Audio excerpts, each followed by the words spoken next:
So, why is it the case that when we are feeling the most anxious, uncomfortable, socially awkward versions of ourselves, when our hearts are pounding and our palms are sweating and we feel like crawling out of our skin, are we also the most nice and often generic to the people around us? I'm a social psychologist, and I've been studying the science of uncomfortable social interactions for over 20 years. So everything from new roommate relationships, negotiations, upward feedback with your boss, to doctor-patient interactions. Those moments where you need to break in and say, yeah, for the last 20 minutes, actually, I have no idea what you were talking about. Can we maybe rewind a bit? And to study these things, I look at three main outcomes. First, I look at what people say. The things we can control, how friendly we are, how much we compliment one another, how much we give gracious feedback. Second, I look at the things that are tougher for us to control, our nonverbal behaviors, things like fidgeting, avoiding eye contact, playing with our hair, doodling even our tone of voice. And then I look at the things that are impossible for us to control, our under-the-skin responses, our physiology, our cardiovascular reactivity, things like blood pressure, heart rate, these types of things that we often don't even really realize that we're feeling. And the way I do this is by having people come into the lab and interact with each other in a bunch of different settings. And I have them negotiate with each other, I have them get acquainted with each other. And often it's the case that in these interactions, people are required to give some form of feedback to their partner. Tell them honestly what they're thinking or feeling, come in with an offer for a negotiation, tell them what they could have done better next time. And I think we all kind of know what it feels like to be in one of these studies. You might not know what it would really feel like to be in one of my studies. There's a lot of equipment involved, but we plug people up to all of these things to measure these under-the-skin responses. We videotape them to capture those behaviors that I just mentioned. Now, to get us all into this mindset of what it's like to feel awkward, but maybe potentially a little bit nice, I want you all to think about, what was the last awkward interaction that you had? Okay? So keep this thought in your mind. You can think about it for a few moments, because in a couple minutes, I'm actually going to randomly call on someone based on your seat to have you come up and share your story of what that moment felt like. So before we do that, I just want you all to kind of get a sense of the typical pattern that we see when people are engaging in these interactions. So we bring them into the lab, we hook them up to all this equipment, and within moments, within the first 20 seconds, we start to see those stress responses that I mentioned. Their heart rate goes up, their blood pressure increases. It doesn't take much to get people to start to feel anxious. Next, we see it in those nonverbal behaviors. They start to fidget, they avoid eye contact. They pull their chair a couple inches away from the person who's sitting next to them in an effort just to get a little bit more distance.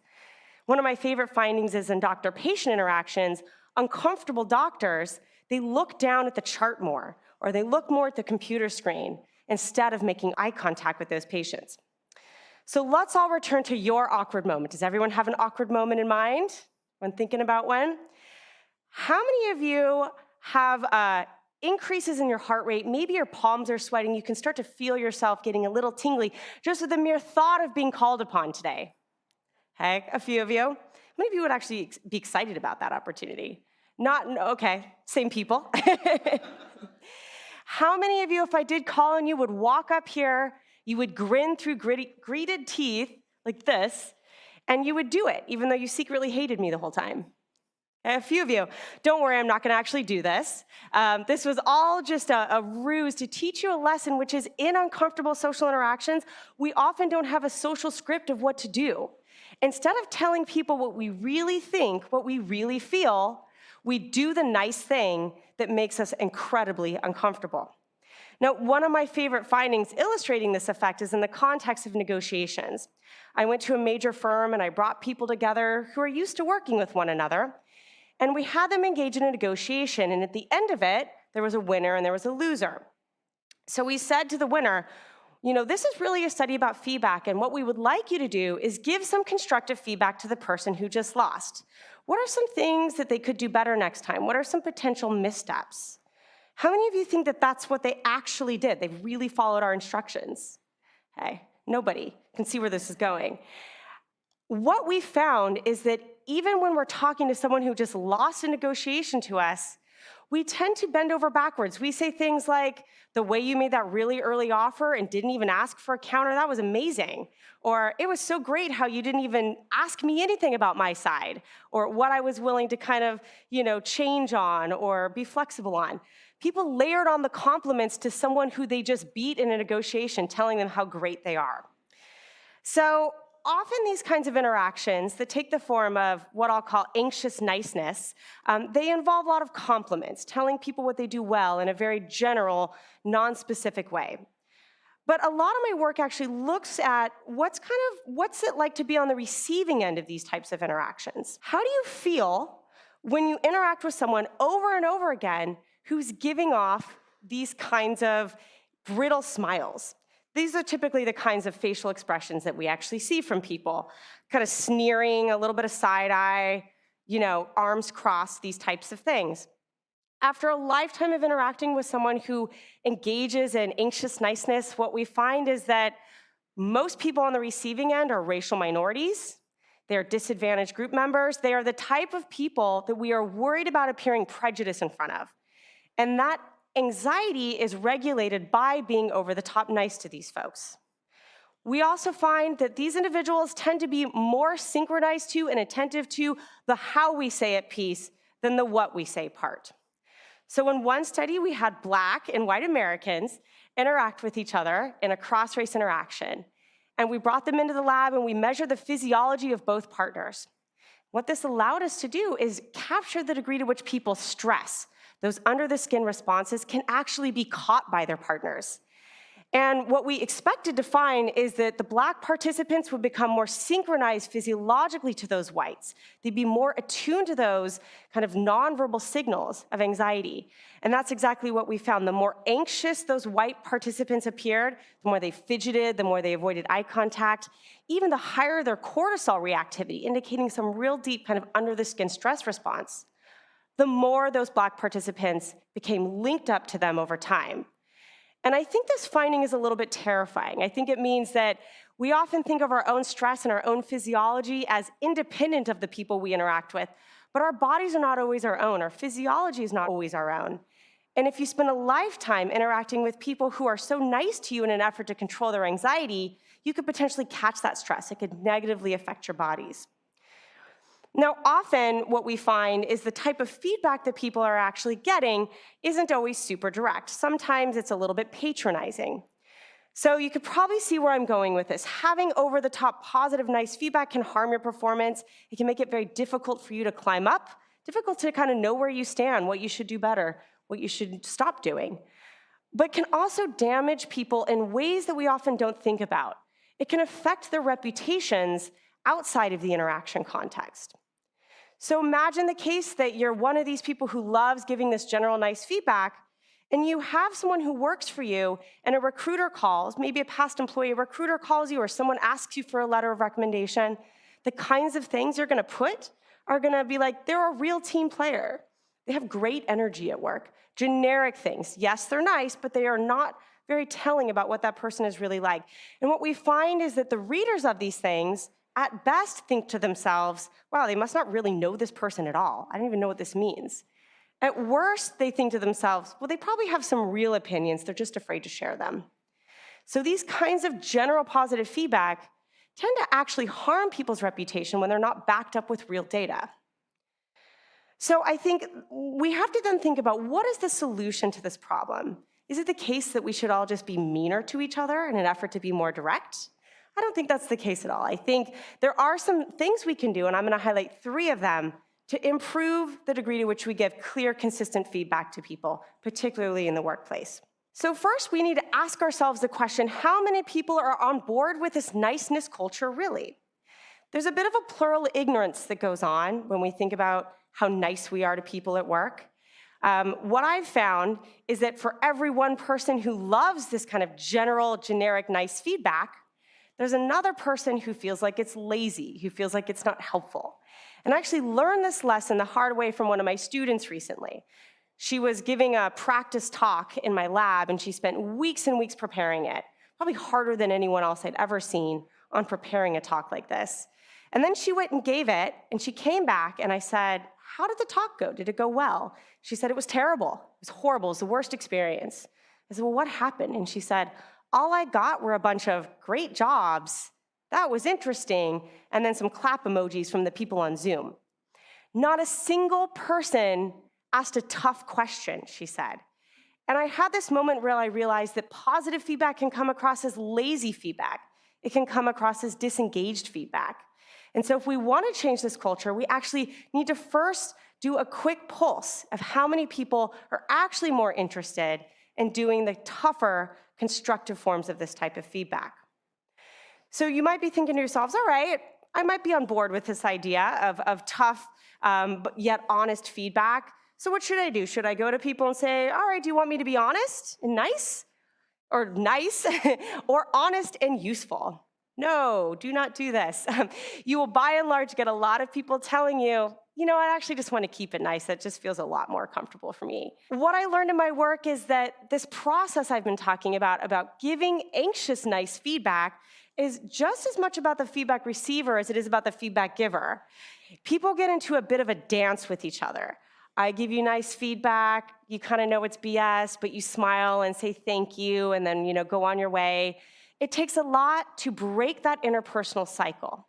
And to do that, we have to think about how we actually want to frame our feedback to other people. So instead of asking people, should I be nice or honest and useful, what I like to do is ask people, can I give you feedback on a couple dimensions? Can we think about feedback as general versus specific? Another dimension would be, can we think about things that you're doing well, you should keep doing, versus things that, please stop, and I'll get in a moment to how we can actually frame that form of negative feedback. So I think a lot of us are actually pretty decent at the positive general feedback, right? I love how timely you are. But what does that mean? It could mean that you're on time for meetings. It could mean that you turn your work in on time. It could mean it in a very global way of you sure managed to do a lot in 5 years. Or it could mean something so specific like, it's so helpful that you send in your reports by 5 p.m., but I don't really want to comment on those other kinds of forms of being timely. And when we do the kind of general feedback that is negative, the please stop, we need it to be specific. So kind of one of the more common forms of general negative feedback people get is you don't take enough initiative here. How many of you have ever been told, please take some more initiative? I think most of us at some point in our lives have experienced this. What does that mean? Does it mean I should speak up more in meetings? Does it mean I should be quicker on my email? Does it mean I should do your job without complaining about doing your job? Which is often what it actually means. Okay? We have to break it down into the specifics. And that could include things like, don't wait for Tom to ask if you found any errors before you say, Tom, I found some errors. Now, an important piece here is what people should do instead. Often, if we get to the stage where we're comfortable enough telling people, I have a specific critical negative thing I want to tell you, please stop interrupting people, not telling Tom about the errors, showing up 5 minutes late with coffee so I know what you were doing during those 5 minutes. We don't tend to replace them with anything. But we know from our personal lives that replacing negative, critical, please stop behaviors is absolutely essential. So I want to take you out of the workplace for a moment, and we're going to go to the bedroom. Yes, I said we're going to the bedroom. So imagine it's the case that you just had sex with someone for the first time, okay? We're all there. We've done a lot of mentalizing today. And you turn to the person and you say, those last 3 things you just did back there, no good. They're all bad. Didn't like any of them. They're going to look at you in shock and surprise and say, well, what should I do instead, right? And until we're ready to actually fire the person or kick them out of bed or fire them from our team, we have to focus on those replacement behaviors, what they should be doing instead. And I think as we think through kind of scaling this type of feedback, it can be very scary to make these types of change. What I have found is that cultures of anxious, nice feedback are ingrained. They're systemic. They are deeply embedded in a community, in the workplace, in a team, even in dyadic interpersonal relationships. And so to break that cycle, you have to start small. You need to start neutral. And by neutral, I mean things that are not scary to hear critical feedback on. You might be thinking to yourself, well, what's some neutral feedback that you could give me at the end of my talk? How about I would switch the order of the points on your talk, or I would change the font? These types of feedback are specific, and so they're useful, but they're not scary to deliver, and they're not actually scary to receive. And what we find is that when people take these baby steps to work up to this type of feedback, they are much less anxious in the delivery.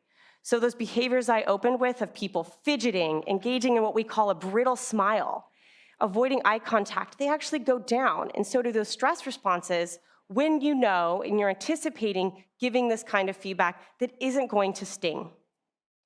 And I think as you work through this, I don't want to be a proponent of killing niceness entirely. I think it's actually really important to put niceness in the delivery of your feedback. And that can come across in a bunch of different ways. It can come across as by showing you're engaged, you listened, you know what the person's actually trying to do, you're aligned with their goals. The first time I actually got this type of critical, nice feedback was after a talk I gave. And the person came up to me and she said, "Can I give you some feedback?" And immediately my heart started pounding. I'm like, oh, great, here we go. No one likes hearing, "Can I give you some feedback?" And what she did was she opened with 3 things that she thought I did well. I really liked points 1, 2, and 3 you made in that talk. They really resonated with me. But you have this habit when you're concentrating of looking up and to the right. And so you spend half the talk kind of staring at the ceiling, or the exit sign in this case, instead of making eye contact with the audience, and it's distracting and it creates a distance. So I thought a little bit about it, with my eyes probably rolled up inside my head, and I thought, okay, I can actually make that change. It doesn't feel super scary. And so I did. I made that change, and I thought about how she framed that feedback through this culture of niceness. So I want to wish you all luck on your journey of trying to change culture of feedback, killing anxious niceness, and hopefully have some concrete steps to help you move forward. Thank you. 恳请点赞，订阅我们的频道，一起学习演讲中的实用英语。